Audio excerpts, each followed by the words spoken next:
Ütleme niimoodi vaikselt on hakanud tulema minu loomingusse siis pärast esimese lapse sündi selline sünni ja surma teema ja see eksistentsiaalne hetk, kui siis elu tekib või ei teki. Ja kõik sellega seonduv ka on mind viimastel aastatel väga huvitanud ajaloolised siis viited naiskunstnikele,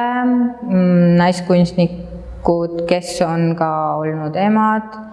kuidas see on nende jaoks toiminud või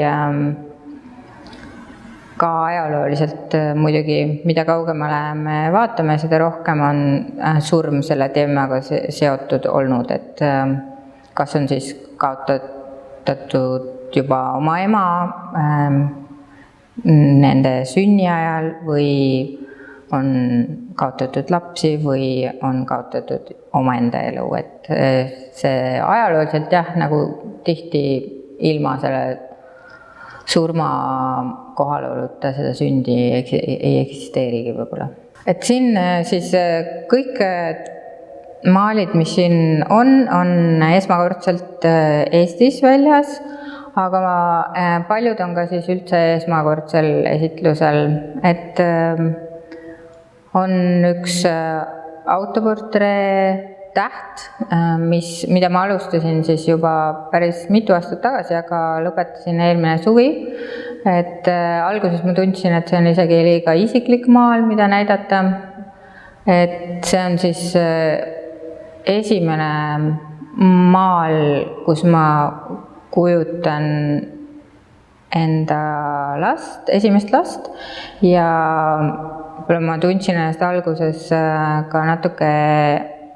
ebakindlana selle teema suhtes, kuna see, ütleme, ei ole siin kunstiväljal kõige popim teema olnud. Aga siis sealt vaikselt hakkas see kuidagi hargnema ja kujunema, mu huvi tõusis rohkem nende teemade vastu ja ka pärast seda ma alustasin seeria Madonnade maalidega, millest küll ühtegi siin väljas ei ole, aga mis siis pigem sellist emaduse hetke sellise kosmilise plahvatusena vaatlevad. Ja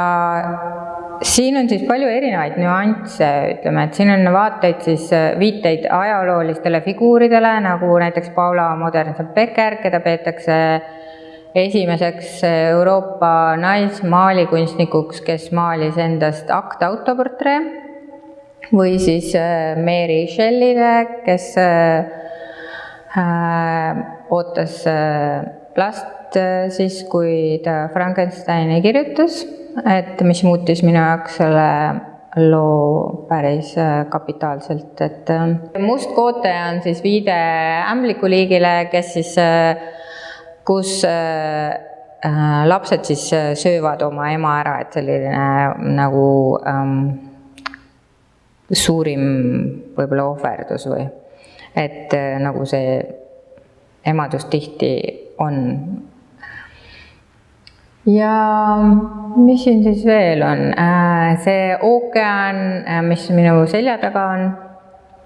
on siis võib-olla kogu see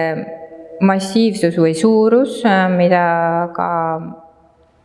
see peegeldab seda emaks olemist või sünni hetke, kui suur see on, kui tähtis see on.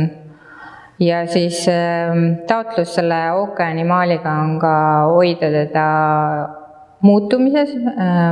mida ma saan siis teha enda elu lõpuni. Et mõte on siis niimoodi, et